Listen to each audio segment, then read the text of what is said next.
Hai, apa kabar semuanya saudara? Selamat datang dalam YouTube channel Gideon Simanjuntak dan istri saya terkasih Amanda Zevanya. Sebelum kita dive in, tenggelam lebih dalam firman Allah, bersama-sama kita tundukkan kepala, kita mau bersatu dalam doa. Terima kasih Tuhan untuk kebaikan-Mu, terima kasih untuk anugerah-Mu. Kami mau dengar firman, kami mau belajar, pakai hamba-Mu untuk boleh menjadi berkat.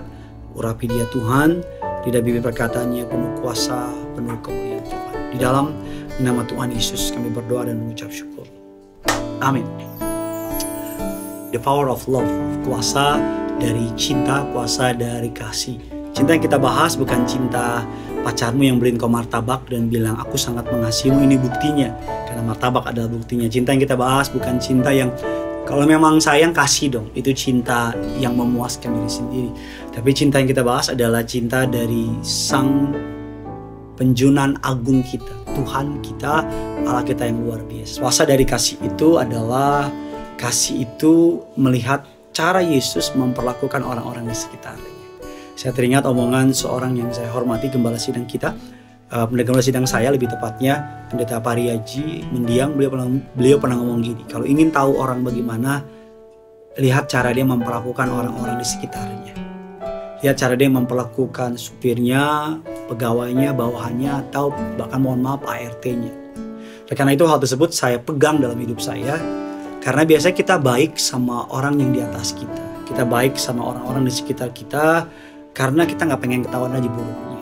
Tapi ketika sama orang kecil, aslinya keluar.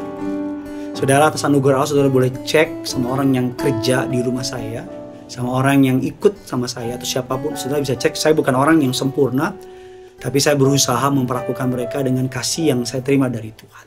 Saya belajar dari mana? Dari gembala saya, tentunya juga dari orang tua saya. Mama saya selalu memperlakukan orang yang kerja dengan beliau dengan cara yang sangat amat sangat menyenangkan.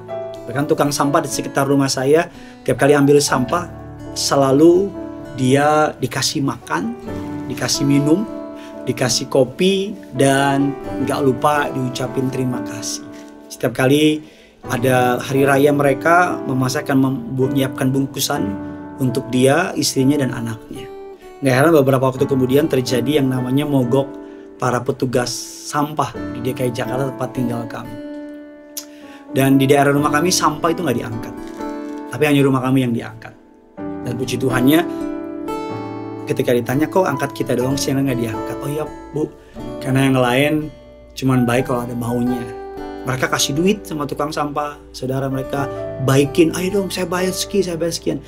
Kadang-kadang kita lupa bahwa orang kecil itu, orang yang menurut kita secara ekonomi di bawah, kita pikir dia akan terima uang kita. Terkadang justru mereka bukan bicara uang. Kadang-kadang mereka bicara rasa. Bagaimana kita membuat mereka merasa menjadi pribadi yang dihargai. Karena itu kita melihat Yesus, lihat dia Tuhan, dia Allah, dia Raja, tapi dia memperlakukan orang di sekitarnya really good. Sangat luar biasa. Gak heran kita tahu kisah bahwa 12 muridnya mati dalam mempertahankan perintah yang Tuhan berikan kepada mereka. Gak gampang loh mati untuk orang jahat pasti gak mau. Mati untuk orang baik aja gak gampang. Tapi para murid rela mati. Bahkan Petrus sekalipun dia mati. Dia tidak mau mati disalibkan seperti Yesus. Dia mati mau diperalik karena dia merasa tidak layak. Kenapa? Karena kasih dari Yesus ada dalam hidupnya, sehingga dia menyadari bahwa relationship-nya sama Yesus jauh lebih penting dari apa yang dunia tawarkan. Kasih itu harus berbukti, dinyatakan dalam tindakan. Saya bisa mengasihi, saya bisa memberi tanpa mengasihi, tapi saya tidak mungkin mengasihi tanpa memberi. Kalau saya bisa memberi tanpa mengasihi, contohnya apa Pak? Saya bisa kasih duit kepada, mohon maaf, pengemis di pinggir jalan. Saya nggak perlu sayang sama dia. Saya cuma cukup peduli aja. Tapi saya nggak mungkin bilang saya sayang sama istri saya kalau saya nggak membuktikan. Nggak mungkin saya bisa mengasihi isi anak saya tanpa saya memberi. Beri waktu, beri tenaga, beri kesetiaan, beri perhatian. Kasih itu adalah sebuah perbuatan. Yesus mengungkapkan dirinya, hatinya, membuka. Dia berkata dalam Yohanes 15 ayat 15, aku tidak menyebut kamu lagi hamba, Sebab hamba tidak tahu apa yang diperbuat oleh tuannya. Tapi aku menyebut kamu sahabat, karena aku telah memberitahukan kepada kamu segala sesuatu yang telah kudengar dari Bapakku. Dia mengungkapkan perasaannya dalam kata-kata kasih. Sehingga murid-muridnya sadar, gak berasumsi, gak nebak-nebak, gak kira-kira. Tapi Yesus bilang, kamu sahabatku. You are my best friend. Pada masa itu strata antara murid dan rabi atau guru itu sangat, ya murid-murid, guru is guru. Strata pada masa itu sangat berjenjang, sangat jauh. Bahkan sekarang pun juga begitu, bos is bos, anak gue is anak gue. Tetapi Yesus menempatkan dirinya, dia berkata, you are my best friend. Kamu tuh teman aku, kamu tuh sahabat aku. Kamu bukan hamba aku. Bahkan kita tahu kisah di mana Yesus membasuh kaki murid-muridnya. Kita tahu bahwa Yesus menunjukkan bahwa I do love you. Oleh karena itu, ketika kita membangun rumah tangga, ketika kita membangun persahabatan, ketika kita membangun apapun, bisnis, usaha, sesama, selama partnernya masih manusia, artinya pasti manusia, maka kedepankan ini. Mari menunjukkan komunikasi bahwa I do love you, aku sayang sama kamu, dan dengan perbuatan mengapresiasi istri kita untuk makanannya, untuk pekerjaannya, apresiasi mereka. Dengan cara apa? Berkomunikasi, baik dengan perbuatan, dengan tindakan. Sebuah supaya menunjukkan bahwa istri itu akan lebih bahagia, lebih sukacita ketika diberikan waktu untuk berkomunikasi minimal 1 hari 60 menit. Oleh karena itu ketika suami juga begitu, anak juga begitu. Ketika kita bisa berkomunikasi dengan baik satu dengan yang lain, kita bisa menunjukkan bahwa kita mengasihi, maka orang tersebut akan menyadari, gak berasumsi, gak kira-kira. Anak gak mikir, anak gue, papa gue sayang gue gak ya? Istri gak mikir, suami gue sayang sama gue gak ya? Temenmu gak mikir, udah sayang sama gue apa enggak? Lebih baik ngomongin. Kalau saudara tahu kisah yang terkenal,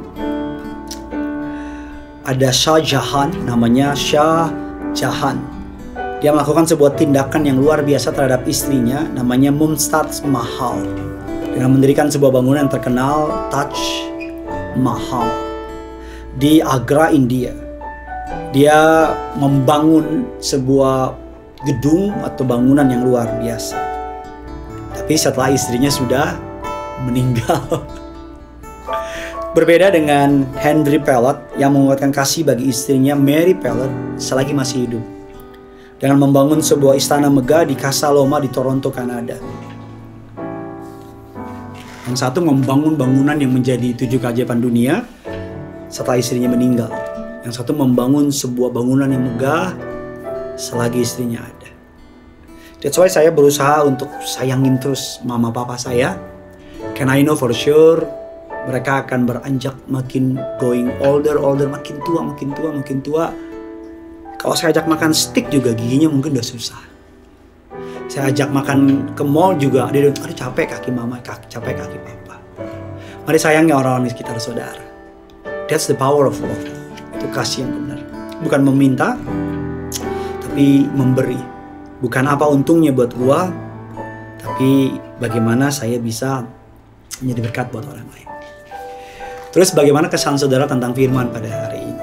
Dan kalau ada orang yang belum saudara ucapkan kasih sayang pada hari-hari ini, kasih ring khotbah ini dan bilang, I love you. Dengar khotbah ini bikin saya ingat sama kamu. Yang punya surga, crazy in love with you.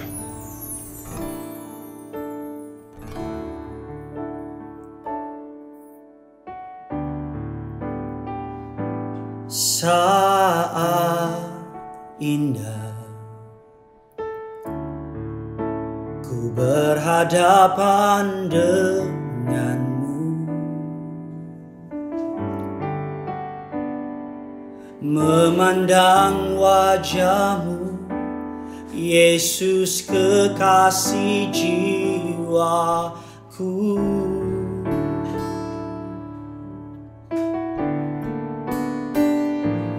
Bawa daku erat dalam pelukanmu,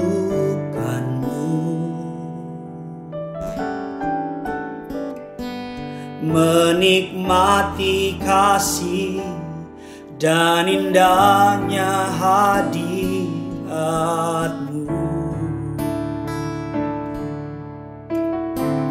Hadirat-Mu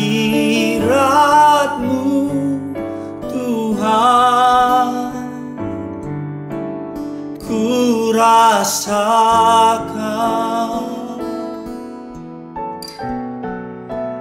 kekudusan-Mu Bapa, penuhiku.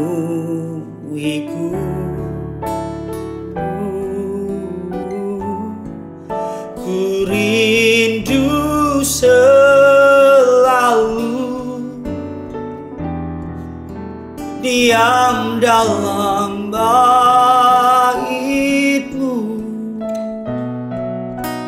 menikmati kasih anugerah-Mu.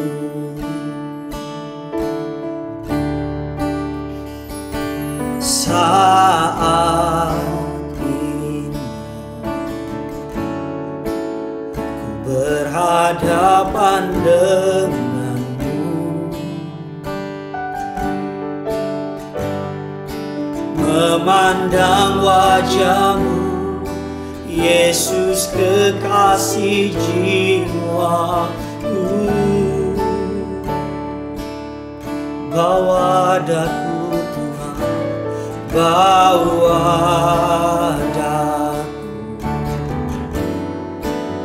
erat dalam peluk-Mu, menikmati kasih, menikmati kasih dan indahnya hadirat-Mu. Sambil angkat tangan, bawa hatimu di pagi hari ini. Hadirat-Mu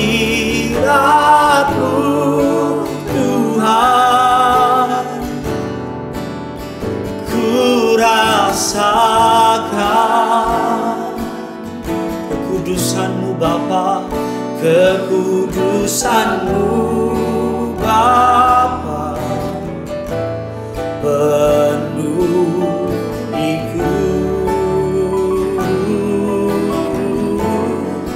Ku rindu selalu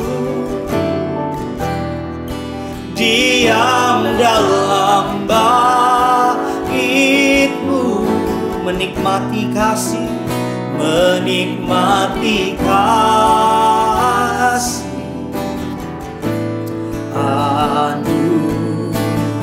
Mari sama-sama bawa hatimu dengan lebih sungguh lagi. Hadirat-Mu Tuhan, hadirat-Mu Tuhan, kami rasakan kekudusan-Mu Bapa, kekudusan-Mu Bapa, penuhiku.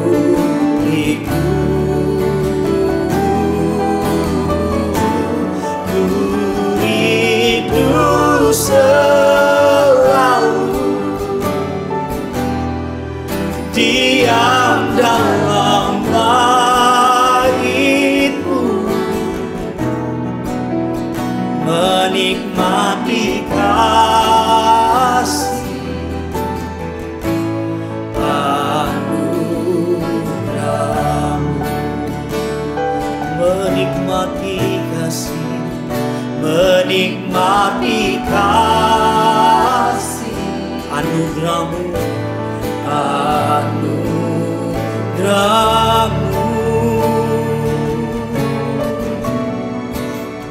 menikmati kasih anugerah-Mu.